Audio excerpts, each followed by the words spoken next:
Some days everything felt hard. No matter how productive I wanted to be, my brain just felt stuck.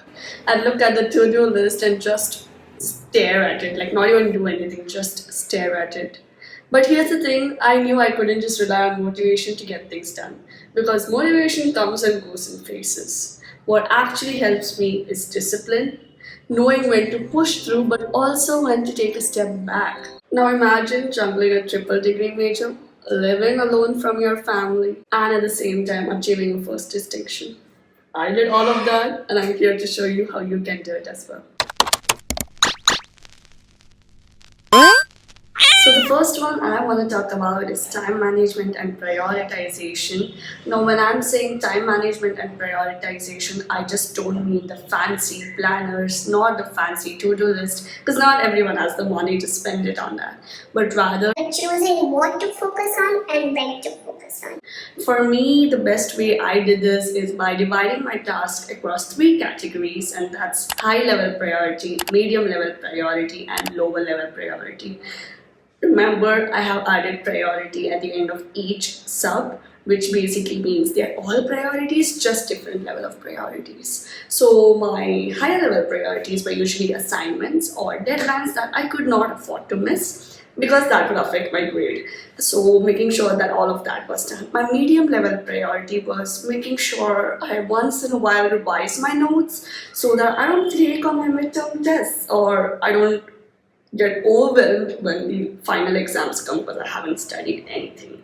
And the last one was lower level priority, which was focusing on my small business, on my YouTube, as well as just having fun and catching up on shows. Now usually every Sunday night I would kind of just sit down and make a list of what all has to be done. I used a mix of digital planner as well as using written books. It really didn't matter as long as you're getting the work done. Remember, it's not about aesthetic but rather making sure you do the work. Mornings were for deep work where I would do my assignments and often do my research on research papers because I was an English major. Afternoons were for classes. Duh. Like 90% of the time used to go in classes, so that's where it was. And evenings really depended, like depending on what time I come home, because there were extracurricular activities I was involved in as well.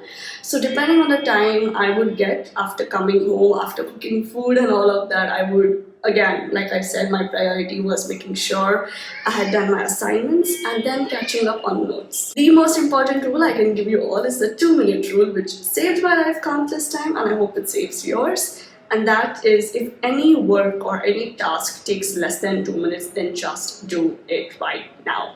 Like it can be something as small as an email or sending a message to someone, but because you delay it, it just piles up on the amount of tasks you have and it's really not good. Because even though in the moment you're like, I'll do it later, when that later comes, you are going to feel overwhelmed, so just eliminate it as soon as possible. But also, I'm letting you all on a secret. Not all days worked like that. There were days when I just didn't do absolutely anything.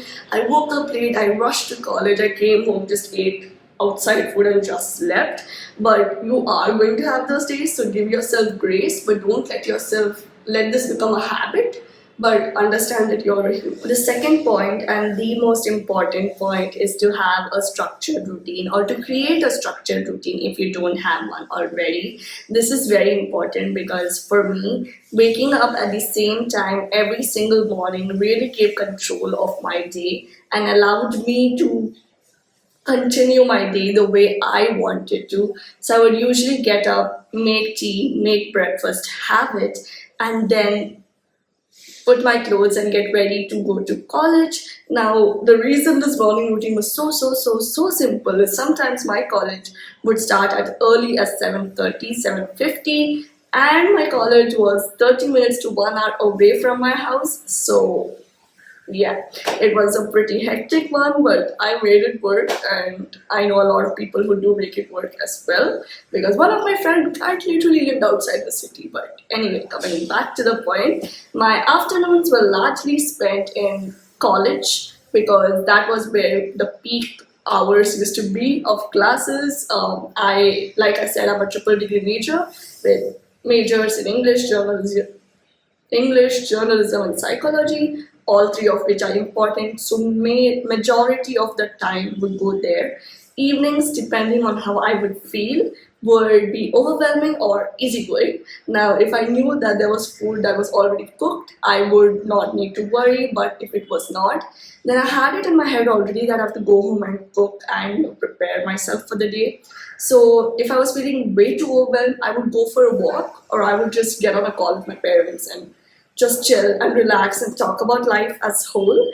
And then I would come back and do my assignments, because grades are important, because I am that kid. Okay, it's not really important for everyone, but for me it was. So you just gotta figure out a way. And that is how I would unwind the rest of the day. In between, I'm not like a huge gym freak or anything, but in between I would do exercises. I would do like stretching exercises or minimal workouts, just to keep my body fit. And that is what is most important. You don't need to follow structured routine that every freaking YouTuber on YouTube creates, but do something that works out for you. Keep it very, very simple. Don't overcomplicate stuff. And most importantly, learn to be flexible. Please know that you are going to have hard days. There are going to be days where you don't wake up on time, and that does not mean the end of the world. You've still got this, and you're a human. So so be flexible with yourself. The third thing is to have effective study techniques at your hand. You need to have more than one technique, because some days even the most commonly used technique by yourself doesn't always work. So I'm just going to explain 3 to 4 techniques that worked for me, and hopefully you all can apply it in your life as well. If you all have a certain technique, please mention it in the comment section down as well. The first thing is active recall. Now, instead of just reading in the book, I would actually kind of ask myself a question like, this is time consuming but really worked in my favor quite a couple of times. So I would read a paragraph and be like, what can this be asked as a question? Like, how can this be asked as a question? And I would frame a question and be like, okay, if this question is asked, this is how the answer is going to be. So was it time consuming? Yes, but it kind of helped me learn the entire chapter in a way that was quite literally otherwise would have been impossible. And this really helps when there come 1 or 2 markers in your psychology exams, because you're like, oh, it was there in between the book, and ideally, if you had only focused on the end questions, you would not have found this out. The second one is the Feynman technique. Now, this is a very simple technique and something I've been practicing since years, but just that I did not know that there was a term for this. No, now this is basically breaking down a topic and explaining it to like you're explaining to a 5-year-old. My mom taught me this actually when I was a kid. She'd be like, place a doll in front of you and act like you're teaching that doll. That really helps you. Trust me, it has helped me way too much. Because when you're explaining it to someone, you're teaching it to someone in such a way that you know the topic, and that gets ingrained in your mind automatically. This one, third technique, is the other kind of technique. If you all have been following me for a while, you would have known that I did study with me on YouTube as well.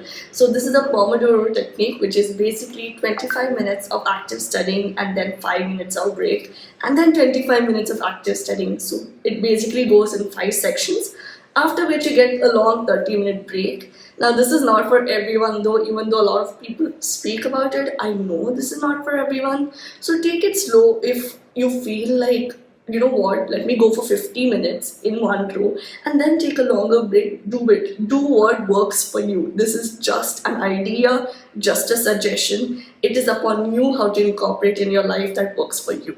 The next one and the last technique that I wanted to say is obviously past papers and mock tests. Please, please, please use this, especially in like exams like psychology, journalism, English, okay, but journalism and psychology, trust me, having mock papers helped way too much, because some teachers do use it, bro. Like, they do use the very same question, and if it comes for like 5 or 10 marks, you are saving your life. Like, you're quite literally helping yourself pass. So please do not take this lightly. Do check out the past papers and the mock papers as well. Having effective study techniques helps you solve your like this whole college problem by like a good 50%, because obviously grades and college, and that's the whole reason you're going to college for a lot of them, maybe not for everyone.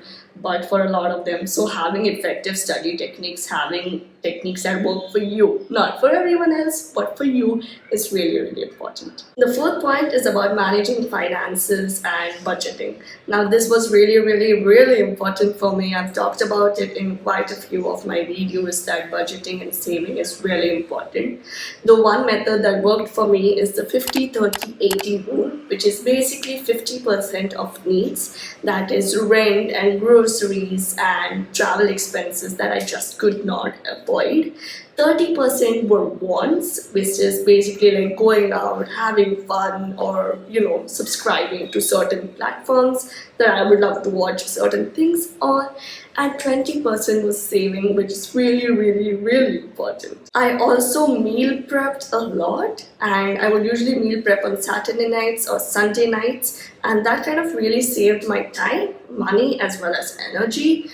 It saved my time because all of it was being done at once. It saved my money because if you already know there's food in the fridge, you are less likely to go and order out. And it obviously saved my energy because now I don't need to come home from school, from college every day and be like, what should I cook? Because I already have it all planned. Now, this is really important because I am not a clean freak. But I did have a 5-minute cleanup rule, which basically meant that every night and every morning I would clean my room. It just barely takes 5 minutes. I'm not talking about mopping the room, but rather just brooming it, because even though I'm not the cleanest of people, I do have like dust allergy sort of, so I cannot stay in a dusted place, which is kind of a motivator in a way to help me clean my room. But these three were really important for me to help keep my finances in check and to not be a goddamn mess. The fifth point is about building a network and a support system. Now, even though I had it all planned, and even though on the outwards of it, it looks like I had my life all sorted, I didn't. I had quite a lot of people who have given me trauma For life. and quite a lot of friendships that have again left me traumatized enough for life. It was a really difficult time for me. And especially the people you trust do certain things to you. So obviously my support system just crashed because I thought I had a support system, but I didn't. But however, I still did have a lot of other friends, and obviously I had my family, especially my parents, who were always picking up the call no matter when I called or whatever happened. And I did have my roommate who, when I was in the hospital and all, did help me out. So it is very essential to have some sort of support system. You do not need to be attached at the hip, but let's say something happened, you should have someone you can go and talk to about.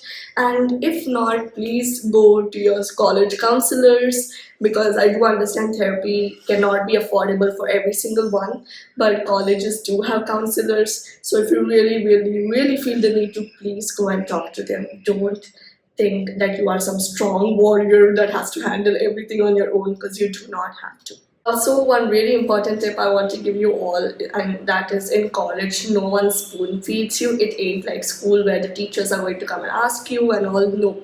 If you want something, you have to go and make that effort to build that network with your teachers and professors. And it's really important because once college ends, you need those recommendation letters, and it's just always nice to have a supportive teachers. Now, I do understand teachers can be kind of like a hit or a miss, because some of them are really rude, some of them are really nice. So, but unless you go and talk to them, unless you actually take that conscious effort to build that network, you will never know. So in terms of academics also, never be afraid to go and ask a teacher something. Usually there are a lot of teachers teaching for one subject, like let's say we had this EJP-AB. So the teacher who used to teach A was very different from the teacher who used to teach ours. So let's say my teacher was absent or something, and I really needed help in this particular subject. I would go to the teacher who was teaching the other batch, and she had no problem in explaining it to me. So whatever it might be, just go and give it a shot, and do not just always rely on your friends, because to be honest, some of them won't help you irrespective of whatever the reason is, and you shouldn't really be dependent on them 100% either. The sixth and the last point is about avoiding burnout and staying motivated. Now, a lot of the days I had those days where I was taking every single freaking thing on the to-do list, and I was really that kid. But a lot of the days I didn't even want to look at the laptop. Like just looking at it would make me want to puke, because that's where all my assignments, all my notes and all my deadlines, and most importantly that annoying freaking theme sound existed. So I just didn't want to look at it. The way I made myself feel better was taking breaks without any guilt. I didn't need to earn these breaks. I freaking deserved these breaks because I was going through so much and I was putting myself through so much and I was doing so much. Like assignments on time, deadlines on time, traveling like 2-3 hours in a day in this freaking traffic. So I deserved that rest. Now that doesn't mean I used it as an excuse to not study or not to do revisions, but I definitely made sure that I enjoyed those breaks without guilt. Movement over mind fog. This is a very beautiful statement that I had read. Now this is very important because sometimes, especially when you have to do research papers like I have to do, it can get so goddamn hard. Like as though I have researched so much and I put so much of my energy in it that there's Nothing left in his brain, like nothing is there to it. So in these moments, please step away from whatever you're doing. Go have tea or go watch your favorite show or go take a shower. It actually does help a lot. More than people would like to understand. So you just go do all of that stuff and you will be fine, and you'll feel even much better when you come back to doing work after all. I also kind of gave myself little rewards here and there instead of kind of waiting for a big freaking achievement to celebrate. Because if you're especially someone in college, midterms or final exams can, like, there's a huge gap. So if you're not rewarding yourself or if you're not making yourself feel better, then it's a huge monotonous life that you're living, and which is extremely hard because again, at the end of the day, you're a human and you deserve these little rewards like going out to KFC or going at an arcade and playing your favorite games. Or just taking an extra long nap. Was it easy? No. But was it worth it? Absolutely. Especially when I saw that first class distinction, it was so freaking worth it for me. And if you're struggling right now, hear me out. Some days, no matter how hard you try, you feel like it's not worth it. But trust me, it is. You are doing amazing, you're just not aware of it. So just keep going and you've got this. I hope you all liked this video. I hope it was informative or useful in some sort of a way. And if you all did, make sure to like, comment and subscribe. And until next time, bye-bye.